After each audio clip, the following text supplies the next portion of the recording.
NBC News, ABC News, and CNN have all called Pennsylvania for Donald Trump. This election is over.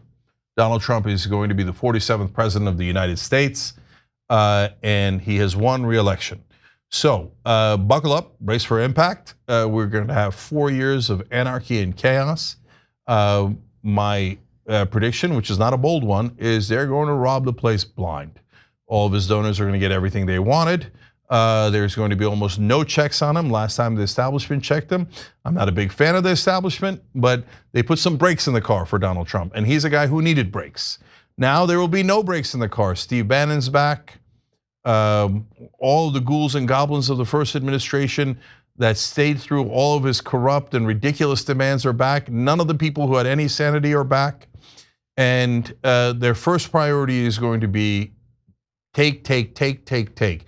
Last time Donald Trump drove up the debt by 40%, he added $8.4 trillion to the debt because he doesn't care. He's going to give away a couple more $1 trillion in corporate tax cuts.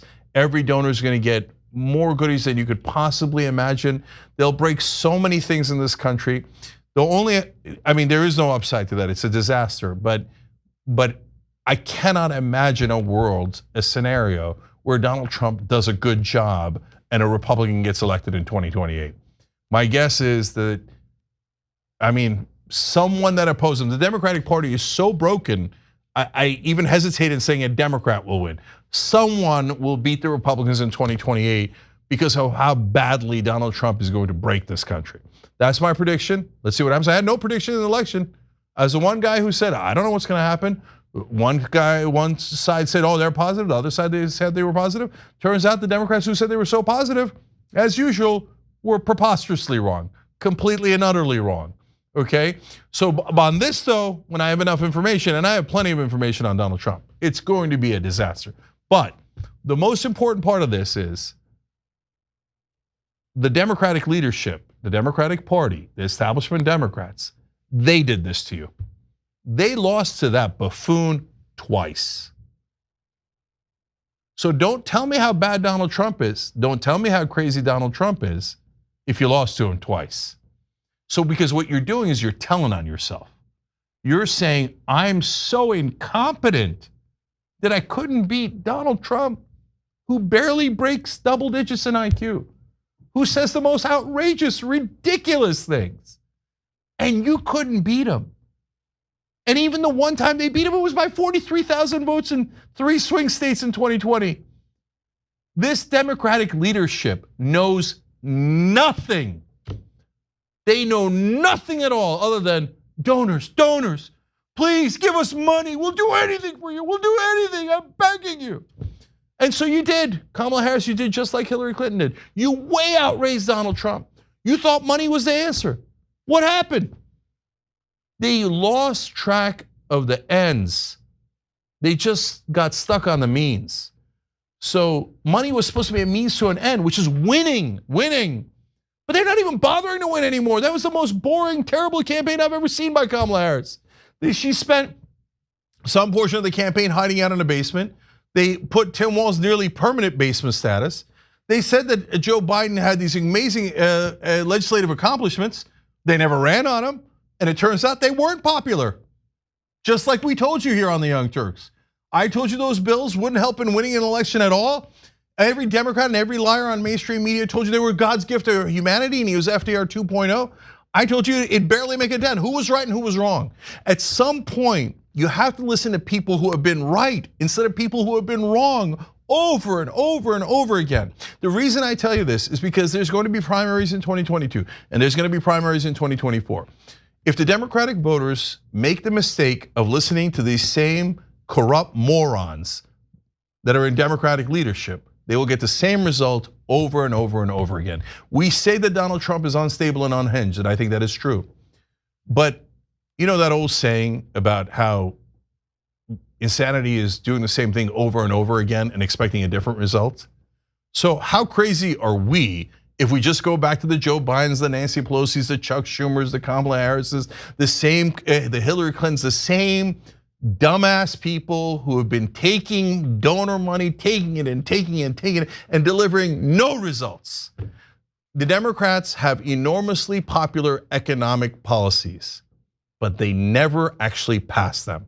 They don't even try to pass them. And so then when they don't deliver for the voters, they go, him, it was their fault, it was their fault. And I guarantee you after this election, do you think that Kamala Harris and the rest are going to learn their lesson? There's no chance of that. Instead, they will blame their voters first. They'll talk about, oh, the Arabs and the Muslims, they were the problems in Michigan. They'll talk about young black men didn't turn out. Oh, women should have turned out more. Oh, we Latinos, how dare they go with a racist Donald Trump? And then they'll say, oh, the country's too racist, the country's too sexist. 100%. In fact, we had a Democratic congressman on today who said those very same things. It's just, I'm so sick of the refusal to do any self-reflection at all and to lash out as if the electorate, like the onus is on the electorate to get them elected. Like they're entitled to the voters working for them. And it's like, no. You're running to be a public servant. They have forgotten that, Cenk. No, absolutely. And so they're just totally disconnected. They're disconnected from average, everyday Americans. And that's why I think the Democratic Party has been bleeding support from, marginalized communities that the Democrats purport to be the representatives of.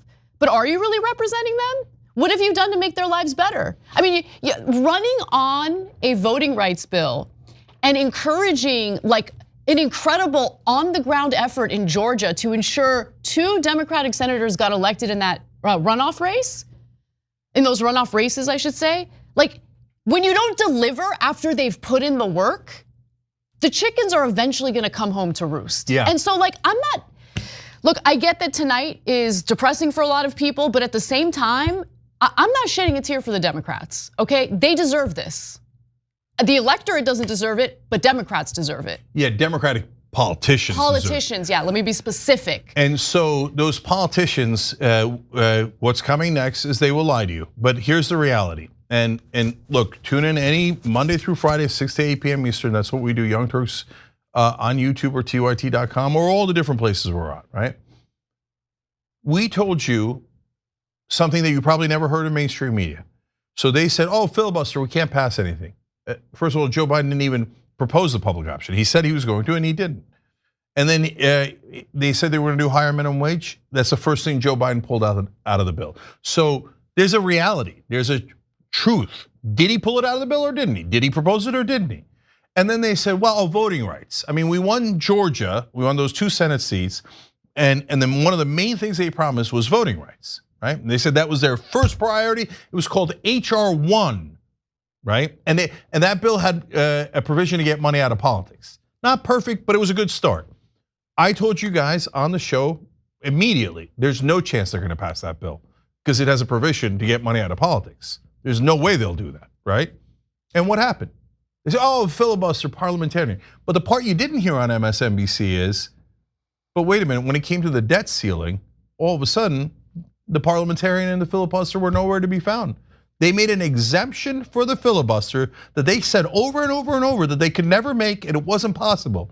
But as soon as it was for the debt ceiling, because it was going to affect the stock market, their beloved stock market, where all of their money is and all of their donors' money is, all of a sudden the filibuster and the parliamentarian were nowhere to be found. And they lifted it and they made sure that the debt ceiling should be raised. I think the debt ceiling should be raised. I'm glad they did that. But why didn't you do it for voting rights? Why didn't you do it for higher minimum wage? Why didn't you do it for paid family leave or any of these incredibly popular policies? Because they didn't want to pass them. Because their donors don't want those bills. Look, I've said this a million times, but I'm gonna say it one more time here because it's important that you know this. If paid family leave's at 84%, if any bill's at 84%, and you can't pass it, that means you are a miserable failure of a politician. Guys, it's not that they're miserable failures of politicians, it's that they don't want to pass them. That's why they don't propose them, that's why they don't fight for them, and that's why when you're not looking, they take them out of the bills. They're crooks, they're corrupt. The number one issue is establishment versus populist. So if you're voting for an establishment Democrat, they're going to deliver donuts for you. Nothing. And they're going to tell you, oh, the Republicans are bad guys. Everybody's racist and sexist. You have to vote for me, otherwise you're guilty. It's all your fault. And they'll have Morning Joe and Whoopi Goldberg wag their finger at you, okay? But at the end, they won't deliver anything for you. And then when the voters say, well, I guess I'll go for the buffoon who's unhinged because at least he's promising something, and you guys are promising nothing, right? Well, you can catch feelings over that, but that's what happened. And so I didn't lose 2 elections in a row to Donald Trump. The geniuses in the Democratic leadership did. They're not smart, they're not honest, they're not competent, they're not the best of us, they're the worst of us. If you don't change as Democratic voters, this is all you'll ever get. Loss after loss after loss. Eventually, they'll just lose to like an actual literal baboon. And they'll be like, I don't know. I raised $2 billion from the donors. I didn't do anything at all, but I raised so much money. I don't know how the baboon beat us 4 times. Maybe an orangutan. I mean, he kind of is an orangutan, but anyway. So don't tell me they're successful. Anyone who says that Democratic leadership should be listened to, I'm going to immediately dismiss from now on. No, that means you don't know anything and you're a fool. So there's no point in having a discussion with a fool. So go ahead, Democratic establishment guys, go cry, go cry. Well, it's because of you we lost this election. It's because of you we lost the election in 2016. So we did it your way. It's not like you didn't get your way. You got your beloved Hillary Clinton. You got your beloved Joe Biden. You got your beloved Kamala Harris. You have your beloved Nancy Pelosi and Chuck Schumer. Wall-to-wall losses.